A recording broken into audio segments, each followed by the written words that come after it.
యావత్తు తెలంగాణ రాష్ట్రం. నా పేరు Samala Ravinder, lawyers forum for social justice secretary general.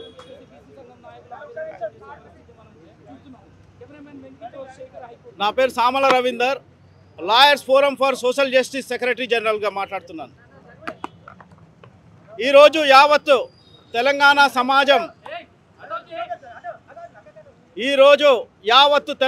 సమాజం హైకోర్టు వైపుకు చూస్తుందంటే సమాజంలో రాజకీయంగా, సామాజికంగా, ఆర్థికంగా వెనుకబాటుతనంతో ఉన్నటువంటి సమాజానికి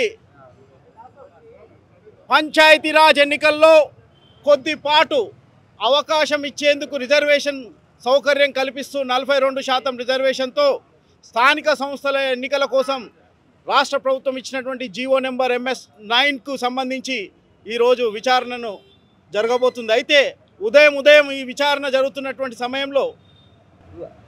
సమయంలోనే సర్వోన్నత న్యాయస్థానం 3 ప్రశ్నలు సంధించడం జరిగింది.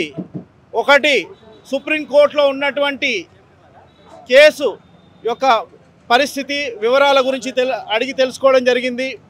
అందుకు అభిషేక్ సింఘ్వి గారు సీనియర్ కౌన్సిల్ ఫ్రమ్ ఢిల్లీ వారు వర్చువల్లో హాజరవుతూ వాళ్ళు ఒక విషయాన్ని చెప్పడం జరిగింది.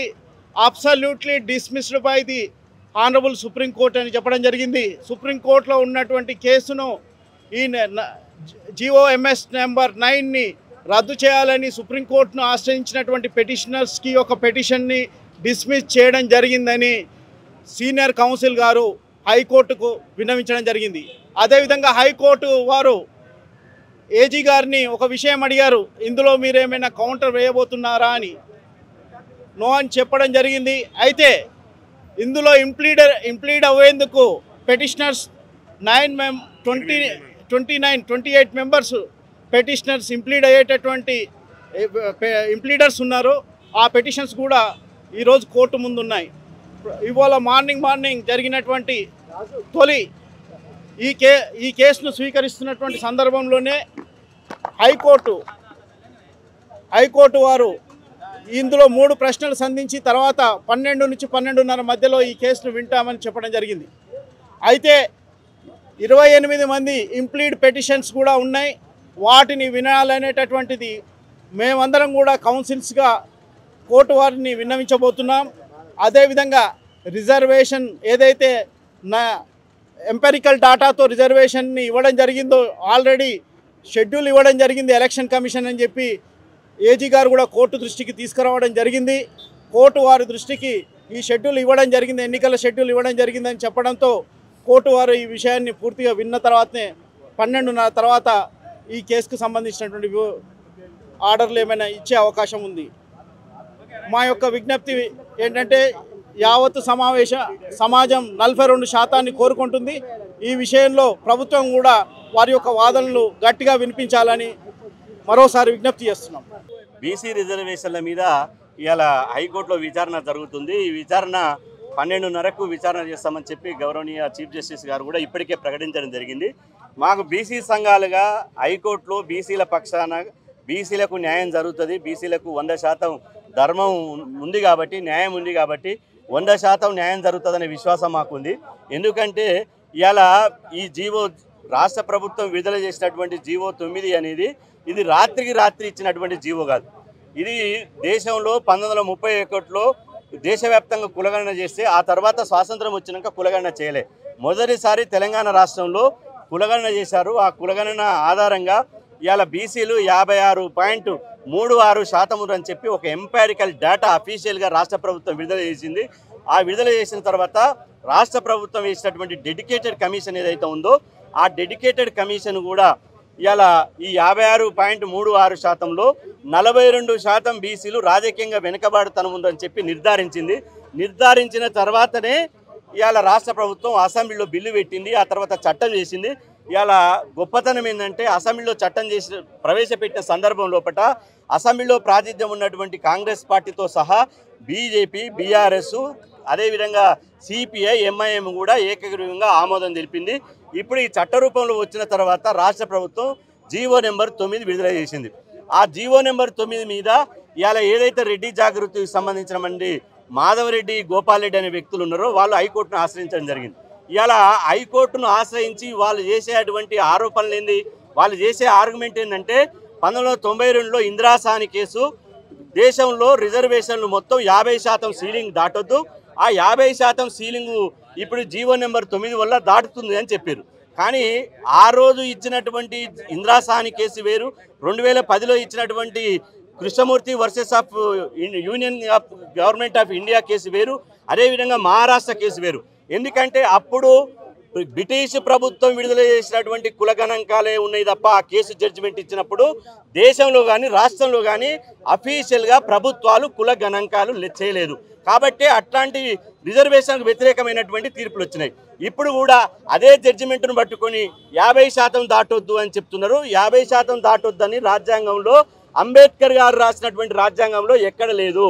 అదే ఇందిరాసాని కేసులో కానీ కృష్ణమూర్తి కేసులో కానీ అదే సుప్రీంకోర్టు ఒక మాట చెప్పింది, ఈ రిజర్వేషన్లు బీసీలకు 27, 25, 24 ఇస్తారు కదా, దీనికి కూడా శాస్త్రీయమైనటువంటి ఎంపారికల్ డాటా లేదు, ఎలాంటి ఆధారాలు లేవు. కాబట్టి ఈ రిజర్వేషన్లు ఎట్లు ఇస్తున్నారు, మీరు ఎప్పటికైనా బీసీ కుల గణాంకాలు తీయండి, కులగణన ద్వారా వచ్చినటువంటి బీసీ గణాంకాలు తీయండి.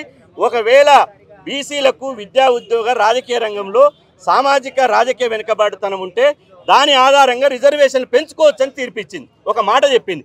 ఆ మాటను రిజర్వేషన్ వ్యతిరేకులు ఎప్పుడు కూడా చెప్పడం లేదు. ఎంతసేపు ఇందిరాసాని కేసు 50% దాటొద్దు. నేను అంటున్నా, అసలు రాజ్యాంగంలోనే అంబేద్కర్ రాసినప్పుడు మొదటి పేజీలోనే, రాజ్యాంగం మొదటి పేజీలోనే ఆ పీఠిక చదవండి ఒకసారి. రిజర్వేషన్ వ్యతిరేకులకు నేను చెప్తున్నా, ఈ దేశంలో అంబేద్కర్ గారు చెప్పాడు, రాజకీయ సమానత్వం, ఆర్థిక సమానత్వం, అదేవిధంగా సామాజిక సమానత్వం రావాలి ఈ రాజ్యాంగం వల్ల అన్నాడు. ఇవాళ రాజకీయ సమానత్వం రావడానికే జీవో నెంబర్ 9 విడుదల చేసింది.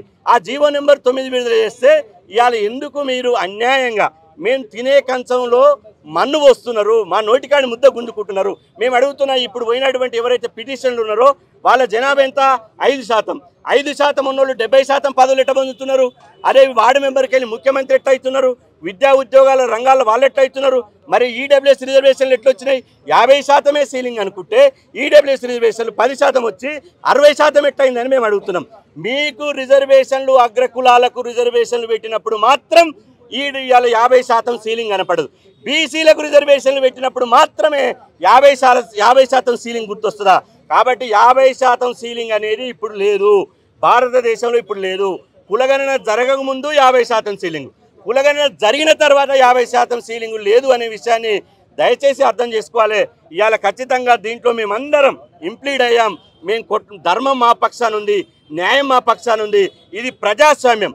ప్రజాస్వామ్యంలో ప్రాతినిధ్యం లేనటువంటి కులాలకు జనాభా దామాస్ ప్రకారం ప్రాతినిధ్యం కల్పించాల్సినటువంటి బాధ్యత ప్రజాస్వామ్యం మీద ఉంటుంది. ఒక వర్గం, ఒక కులం, వాళ్ళ జనాభా పిడికెడు శాతం ఉండి గంపెడి శాతం ప్రాతినిధ్యం పొందితే ప్రజాస్వామ్యం ఎట్లయితుంది? కాబట్టి బరాబర్ మేము న్యాయపరంగా కొట్లాడతాం. ఒకవైపు ప్రజల్లో వీధి పోరాటాలు చేస్తాం, ఒకవైపు న్యాయ పోరాటం. మమ్మల్ని ఇవాళ హైకోర్టు మెట్లెక్కిచ్చారు.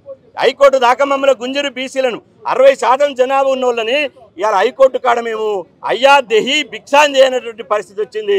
ఇవాళ వాళ్ళు ముఖ్యమంత్రులు 24 మంది ముఖ్యమంత్రులు అయితే 14 మంది ముఖ్యమంత్రి అయ్యారు రెడ్డి సామాజిక వర్గానికి. మేము 60% ఉన్న ఒక్కసారైనా ముఖ్యమంత్రి అయ్యామా? ఒక్కసారి కూడా కాలేదే. కనీసం మేము డిప్యూటీ సీఎం అయ్యామా? అది కూడా కాలేదే. మేము ఇంతవరకు మా దగ్గర మా హైకోర్టు జడ్జీలు లేరు, ఐఏఎస్ ఆఫీసర్ లేరు, ఐపీఎస్ ఆఫీసర్ లేరు.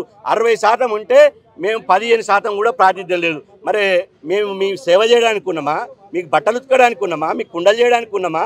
మీకు ఎట్టి చాకిరి చేయడానికి ఉన్నామా? ఈ దేశంలో మాకు రాజ్యాంగబద్ధమైన హక్కులు వద్దా? మేము మనుషులం కాదా? బీసీలు మనుషులు కాదా అడుగుతున్నా? మేము జంతువులమా?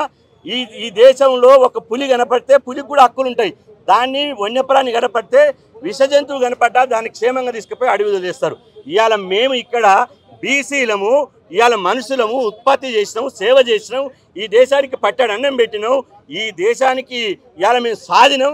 అట్లాంటి కులాలని నేను అడుగుతున్నా. మా సోదర ఎస్సీలకు జనాభా ప్రకారం ఉన్నాయి, మా సోదర ఎస్టీలకు జనాభా ప్రకారం ఉన్నాయి. అదేవిధంగా ఇప్పుడు పిటిషన్ వేసినటువంటి అగ్రకుల సోదరులకు కూడా జనాభా కంటే 1% ఎక్కనే ఉన్నాయి. మరి మేము చేసిన పాపం ఏంది? మాకు శాపం ఏంది? మేము 60% ఉంటే 42, 60% ఉంటే 18% తగ్గించి 42% ఫిక్స్ చేశారు. వాస్తవంగా మాకు 60% ఉండాలి, న్యాయబద్ధంగా ధర్మబద్ధంగా. తగ్గించి 42% చేసినా కూడా ఈ 42% చెల్లదు. ఈ 42% అడ్డుకుంటామంటే మేము చూస్తూ ఊరుకుంటామా? మేము ఉంటేనే ఊరుకుంటామా? మా దగ్గర న్యాయం లేదా? ధర్మం లేదా?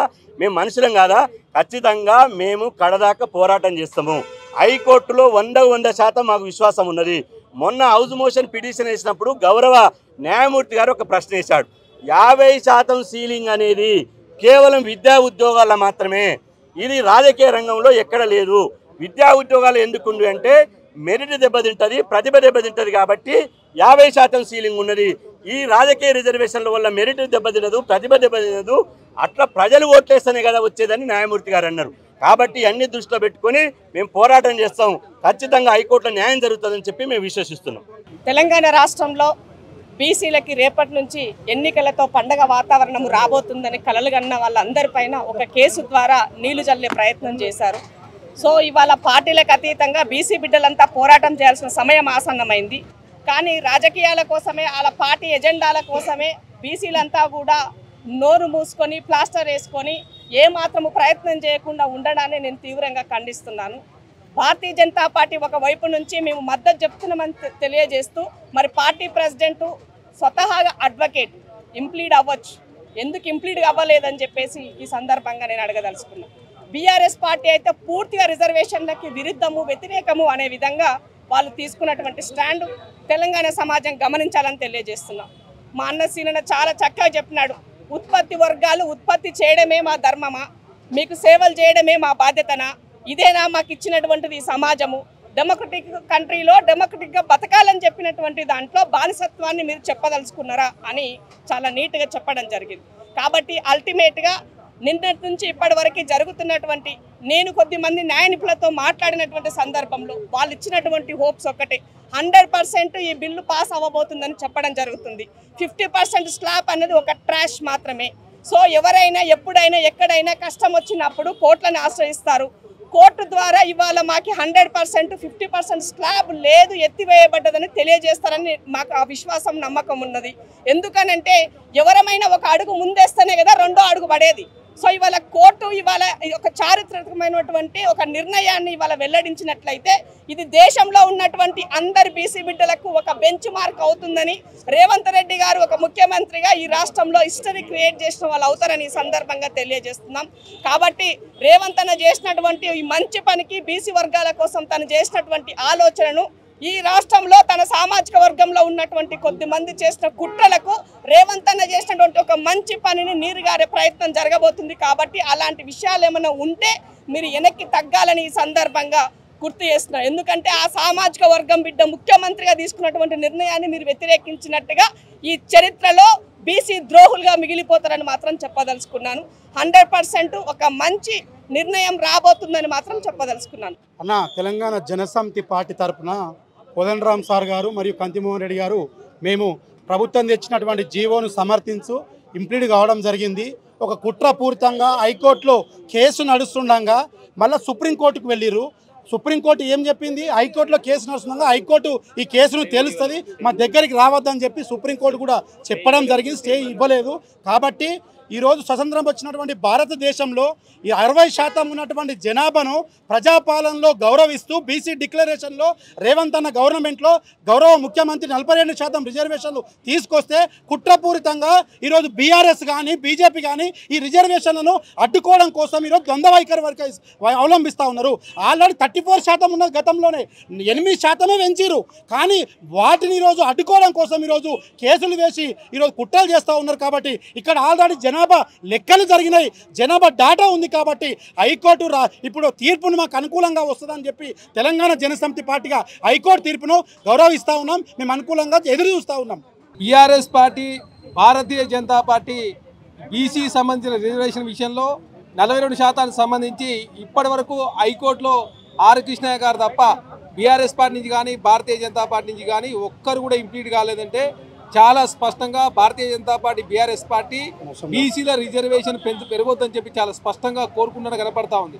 ఎందుకంటే కాంగ్రెస్ పార్టీ కావచ్చు, కాంగ్రెస్ ప్రభుత్వం కావచ్చు, తెలంగాణ రాష్ట్రంలో టీజేఎస్ కావచ్చు, బీసీ సంఘాలు కావచ్చు, తెలంగాణ రాష్ట్రంలో ఉన్నటువంటి అడ్వకేట్లంతా కూడా బీసీ రిజర్వేషన్ పెరగాలని చెప్పేసి హైకోర్టులో ఇంప్లీడ్ అయితే ఇప్పటి వరకు బీఆర్ఎస్ పార్టీ నుంచి, భారతీయ జనతా పార్టీ నుంచి ఏ ఒక్క నాయకుడు కూడా ఇంప్లీడ్ కాకుండా బీసీ రిజర్వేషన్ పెరిగే అంశంలో Bharatiya Janata party BRS party ద్వంద్వ నీతి ప్రదర్శించడం చాలా స్పష్టంగా కనపడతా ఉంది. కాబట్టి ఖచ్చితంగా కాంగ్రెస్ ప్రభుత్వం తీసుకొచ్చినటువంటి 42% రిజర్వేషన్ హైకోర్టులో పూర్తి విశ్వాసంతో ఉన్నాం. ఖచ్చితంగా హైకోర్టులో 12:30 గంటలకు వాదనలు కూడా ప్రారంభమవుతా ఉన్నాయి. కాబట్టి ఖచ్చితంగా హైకోర్టులో బీసీ సమాజానికి ఖచ్చితంగా 42% నిలబడే అంశంలో హైకోర్టు జడ్జి కావచ్చు, అదేవిధంగా మొన్న ఏదైతే సుప్రీంకోర్టులో జరిగిన ఆర్గ్యుమెంట్లు కావచ్చు, ప్రభుత్వం తరఫున కూడా నిష్ణాతులైనటువంటి అడ్వకేట్లు పెట్టి ప్రభుత్వం కూడా ఆర్గ్యుమెంట్ చేస్తూ ఉంది. కాబట్టి ఖచ్చితంగా హైకోర్టులో 42% రిజర్వేషన్ అనే అంశాన్ని ఖచ్చితంగా కోర్టు కూడా సమర్థించే అవకాశం ఉంది. కాబట్టి ఇప్పటికైనా రాష్ట్రంలో ప్రజలంతా కూడా గమనించాలా, BRS party Bharatiya Janata party only రాజకీయం మాత్రం చేస్తూ బీసీ బిల్లుకు అసెంబ్లీ మాత్రం మద్దతు ఇచ్చి హైకోర్టు విషయానికి వచ్చినప్పుడు కోర్టులో ఉన్న అంశం విషయంలో మాత్రం భారతీయ జనతా పార్టీ ప్రధానంగా మోసం చేసే ఉద్దేశంతో ముందుకు పోతా ఉన్నాయి. కాబట్టి బీసీ సమాజంతో గమనిస్తూ ఉండాలని చెప్పేసి కోరుతా ఉన్నాం. ఇవాళ మొదలు మాదే కేసు తీసుకున్నారు. జూమ్ యాప్లో మాట్లాడాడు మా లాయర్ అభిషేక్ సింఘ్వి గారు. కొంత వాదన అయిన తర్వాత 12:30కు మళ్ళీ పోస్టింగ్ చేశారు. దీనికి అందరూ కూడా లాయర్లు, majority of the weaker section లాయర్లు అందరూ కూడా న్యాయం జరుగుతుంది, మేము తప్పనిసరిగా కొట్లాడతాము. ఎందుకంటే గతంలో అగ్ర కులాలకు 10% మీరు ఇచ్చిండ్రు, ఏది ఆర్టికల్ను చేంజ్ చేసి 103లో మీరు ఇచ్చిండ్రు. మేమేమనలే, అప్పుడు మేము ఒక కేసు వేయలే, మీకు వ్యతిరేకంగా చేయలే. ఇవాళ కొందరు అగ్ర కులాల వారు మాది వేయడం అది ఎంతవరకు న్యాయం? స్వాతంత్రం వచ్చి 78 ఏళ్ళు అవుతున్నది, ఇంకా మమ్మల్ని అనగదొక్కాలంటే ఇది న్యాయం కాదు. ఇవాళ ఒక మంచో చెడ్డనో ఒక నాయకుడు దేశానికి రాహుల్ గాంధీ కన్యాకుమారి నుంచి కాశ్మీర్ వరకు నడిచిన తర్వాత ఆయనకు ఒక ఆలోచన వచ్చింది, ఎస్సీ ఎస్టీలో పేదవాళ్ళు ఉన్నారు, వారి గురించే నాకు తెలుసు కానీ బీసీల గురించి నాకు తెలియదు అన్నాడు. నేను తప్పనిసరిగా we come to the power, we'll conduct caste wise census, జిత్నా హిస్సేదారి ఉత్తి భాగీదారి అన్న తర్వాత, అంతేకాదు ఎక్స్రే అన్నాడు. ప్రతి వాడు కింది స్థాయిలో ఏ విధంగా తన జీవనం గడుపుతుందని తెలుసుకున్నాడు. అదే ఆలోచనతో ఇవాళ రేవంత్ రెడ్డి గారు మరి 10 జిల్లాలు తిరిగిన తర్వాత కామారెడ్డిలో సిద్ధరామయ్య ముఖ్యమంత్రి సమక్షంలో 42% అనౌన్స్ చేశారు. దానికి ఏది కుల సర్వే అయింది, 150 కోట్లు పెట్టినాం, అందరి సర్వే అయింది. అయినాక కూడా అసెంబ్లీలో బిల్లు పెడితే అందరు కూడా పాస్ చేశారు. అది బీజేపీ చేశారు, సిపిఐ చేశారు, బీజేపీ. ఇప్పుడు బయటకు వచ్చిన తర్వాత వాళ్ళలో మార్పు వచ్చింది. ఎందుకు వచ్చిందో నాకు తెలియదు. నేను అనేది ఏంటంటే సమాజంలో హైయెస్ట్ ఆవేదన వాళ్ళు తెలుసుకొని ప్రజా పద్ధతిలో బడుగు బలైన వర్గాలకు కూడా న్యాయం చేయాలని జ్యుడిషియరీ కోరుతున్నాం. అదే సుప్రీంకోర్టు పోతే వాళ్ళు అన్నారు ఇక్కడ న్యాయం జరుగుతుంది, మీరు ఎందుకు వచ్చిందని అన్నారు. కాబట్టి మా లాయర్లు కూడా చాలామంది, ఇప్పుడే నేను అడ్వకేట్ ఏదైతే గెలిచినటువంటి అసోసియేషన్ వాళ్ళందరూ కూడా సంతోషపడుతున్నారు. ఇన్ని రోజుల తర్వాత మాకు న్యాయం జరుగుతుంది. వాళ్ళు ఇంకోటి కూడా అన్నారు, జ్యుడిషియరీలో కూడా మాకు అన్యాయం జరుగుతున్నది. ఎంతసేపటికి అగ్ర కులాలు అయితే మేము ఎక్కడ పోవాలి అంటున్నారు. ప్రజల్లో మేము ఉన్నాం, మా సంఖ్య ఎక్కున్నది, మాకు కూడా న్యాయం కావాలంటున్నారు. అది కూడా రాహుల్ గాంధీ కూడా అన్నారు, 90% పీపుల్కి అన్యాయం జరుగుతుంది, జ్యుడిషియరీలో కూడా అన్యాయం జరుగుతుంది, ఉద్యోగాలలో కూడా అన్యాయం జరుగుతుంది. కాబట్టి తెలంగాణలో రేవంత్ రెడ్డి చేసిన ఈ మంచి పనికి తప్పనిసరిగా దాంతోపాటు పొన్నం ప్రభాకర్, మహేష్ కుమార్ గౌడ్ అందరం, నేను అయితే ఓబీసీ ఎంపీస్ కన్వీనర్గా గతంలో కొట్లాడిన. ఐఐటి ఐఐఎంలో రిజర్వేషన్ లేదన్నారు, ఆల్ ఇండియా ఇన్స్టిట్యూట్. కానీ ఆనాడు సుప్రీంకోర్టు కొట్టేస్తే వేరే ఆల్టర్నేట్ లేదు. సోనియా గాంధీ దగ్గర పోయినా, madam we are coming from the local area, local language, Telugu, Malayalam, Kannada, Oriya చదువుతాం, కానీ talent is not anybody's property. Ask for reservation for farmers also within the BCs. My petition is for farmers within BCs only. మీరు అది అడుగుతలేరు. Farmers ని మీరు అదే hello farmers, hello నేను చెప్పా, farmers కూడా బీసీలోనే వస్తారా బాబు? నేను ఏమంటున్నా, హలో ఫార్మర్స్ కు, హలో లాయర్ గారు, హలో 1 minute, లాయర్ గారు నువ్వు చెప్పింది నేను విన్నా. హలో అదే మీరు అది వదిలిపెట్టి మీరు అరే మున్నూరు కాపులలో ఇక్కడ గ్రౌండ్లలో ఫార్మర్స్ ఉన్నారు, మున్నూరు కాపులా ఉన్నారు, వాళ్ళందరూ అట్లా వస్తారు. కొత్తదే పెట్టడం ఫార్మర్స్ మున్నూరు కాపులలో ఫార్మర్స్ ఉన్నారు, గ్రౌండ్లలో దాటుతున్నారు, ఉన్నారు. ఇదంతా ఇది ఆయన మాట్లాడిన వాడు ఆర్ఎస్ఎస్ అదే ఉండే ఆర్ఎస్ఎస్ వాళ్ళు ఇదే పని చేస్తారు. ఏడ మీటింగ్ పెట్టి ఫార్మర్స్ అంటే ఓన్లీ అగ్గ కులాలే ఉన్నారా భయ్? గౌండ్లో లేడా, ముదిరాజు లేడా, కాపులు లేరా? అందరికి ఇస్తుంటే ఆయన వచ్చి ఫార్మర్ కు మొన్న అన్యాయం జరిగిందని ఏది వాళ్ళకి ఏదైతే పంటలు అందిస్తున్నాం.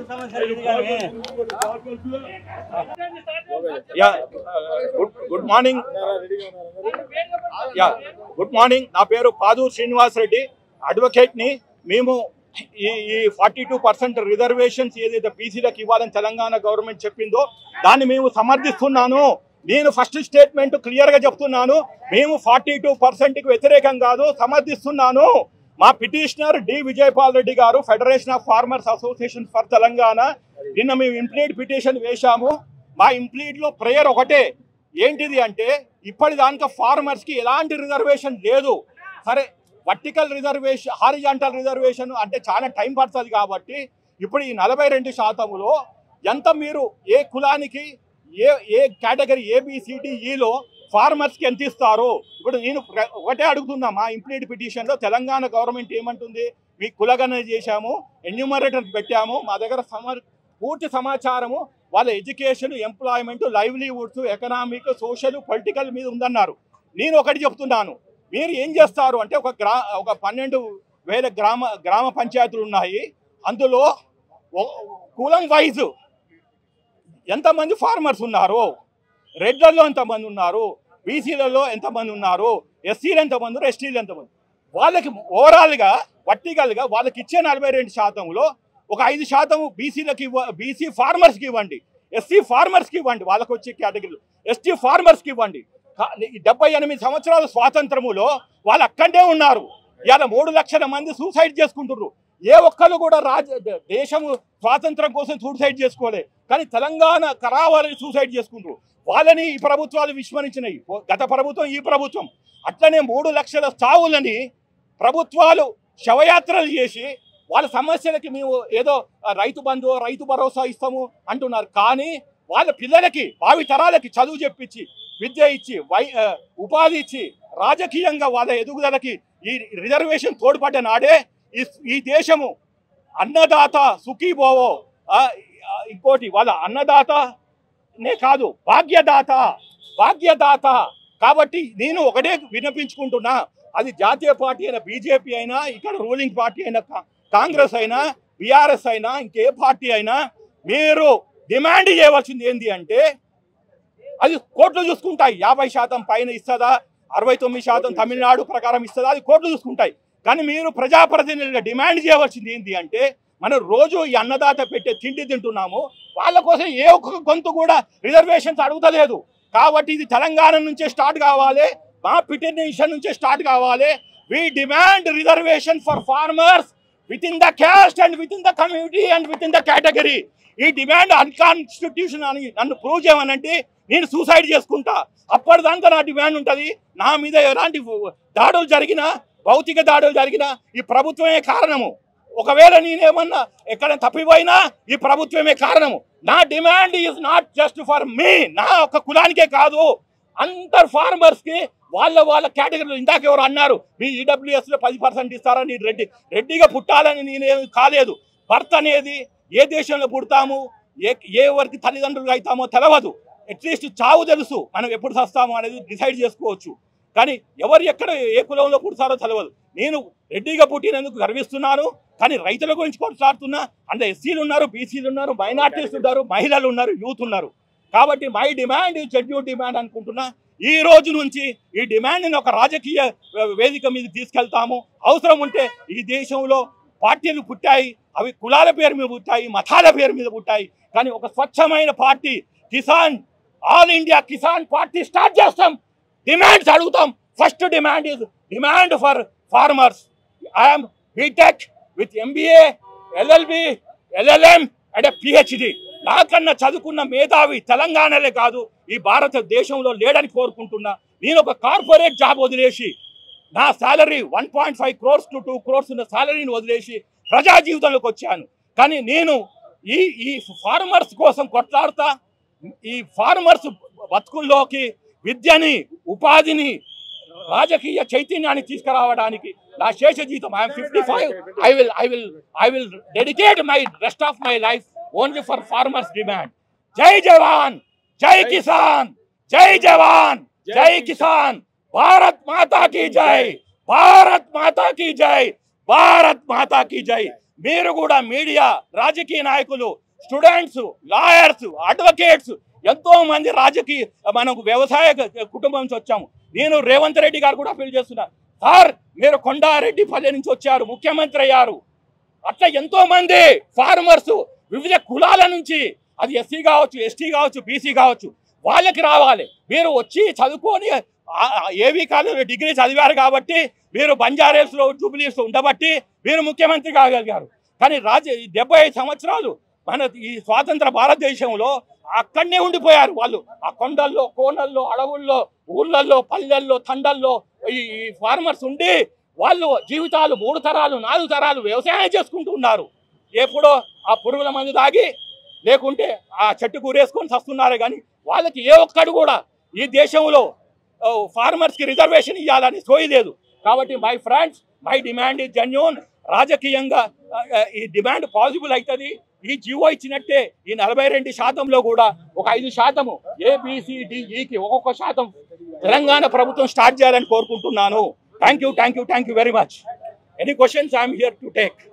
ఇప్పుడు ఇంకోటి, ఇప్పుడు హైకోర్టులో 12:30కి మళ్ళీ ఈ పిటిషన్ మీద వాయిదా పడింది. ఇప్పుడు 12:30కి ఆర్గ్యుమెంట్ స్టార్ట్ అవుతాయి. మేము ఫస్ట్ ఆర్గ్యుమెంట్ చేసేదే డిమాండ్ ఫర్ ఫార్మర్స్. మాకు 42% కాదు 52% ఇచ్చిన అది సుప్రీంకోర్టు, హైకోర్టు చూసుకుంటుంది. కానీ మా డిమాండ్ మాత్రము ఆమోదించిన మాటకి హైకోర్టు కాదు, సుప్రీంకోర్టు కూడా వెళ్తాము. Thank you very much. నేను కూడా ఒక మారుమూల గ్రామం నుంచి, ఐలాపురం గ్రామం నుంచి ఒక బీటెక్, ఒక ఎంటెక్, ఒక LLB, నేను ఒక బీసీ బిడ్డని. మరి స్వతంత్రం 70 ఏళ్ళు అవుతున్నాయి. ఈ 70 ఏళ్ల కాలంలో ఎప్పుడు కూడా మరి ఒక బీసీ ముఖ్యమంత్రి కానీ, ఒక బీసీ మంత్రి కానీ ఎవరు కాలేరు. కానీ దేశంలో ఎక్కడ కాలేరు. మరి ఈ బీసీలకు 42% తెలంగాణ రాష్ట్రంలోనే కాదు దేశవ్యాప్తంగా ఇవ్వాలని మేము కోరుకుంటా ఉన్నాం. ఒక బీసీ బిడ్డగా, ఒక బీసీ న్యాయవాదిగా మేము డిమాండ్ చేస్తా ఉన్నాం. వాయిదా మధ్యాహ్నం హైకోర్టు 12:30 మరి